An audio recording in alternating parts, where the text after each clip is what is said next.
to Jill Young. She's a member of Giggle Pants, which is an improv troupe on campus. Woo! Put your hands together for Jill Young!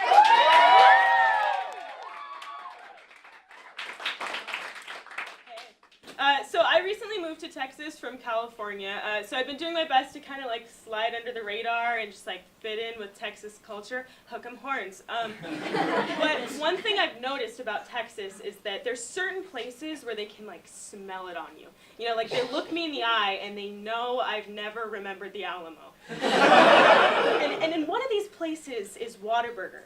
Okay, and so the first time I went there, I didn't know like how concentrated the Texas was. I thought it was, you know, just another restaurant. So I walked in and I was like, oh, it's just another burger place. And the, like air changed. And I ignored it, right? And I went up and I got my unsweetened iced tea. I know. And I sat down, and I don't know if you've ever been pepper sprayed before, but it's not fun. And the girl next to me just happened to accidentally discharge her portable pepper spray device, turning the entire Whataburger into a chemical war zone. And everyone began to just like kind of rush for the doors because there's coughing and people didn't see.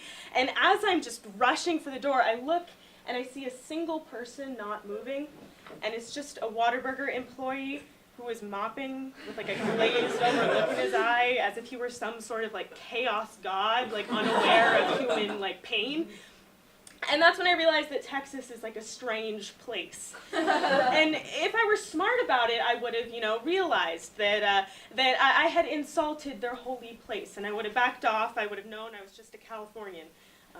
But every tragic hero has a flaw, and mine's hubris. So I decided to go back. I thought it wasn't a big deal, that nothing would happen. So I went back to Whataburger, and this time I decided to order a kid's cheeseburger. And as I'm mouthing kid's cheeseburger, my cashier is clutching her chest. And I was trying to figure out why as I continued to mouth the words, and she dropped to the floor, having a heart attack. And that's when I realized that Texas was willing to sacrifice one of its own to show me what it was capable of. And at this point, I was like, okay, I get it. And I just ran out of the restaurant. And I thought, you know what? I'm just not going to test the fates anymore. I'm not going to go back to Whataburger. I'll stay in my lane. And so it worked for a month. And then one night, I really needed fries. And so I went to In-N-Out, that holy Californian safe space, and it was closed, so I decided to drive to Whataburger, but I was smart about it.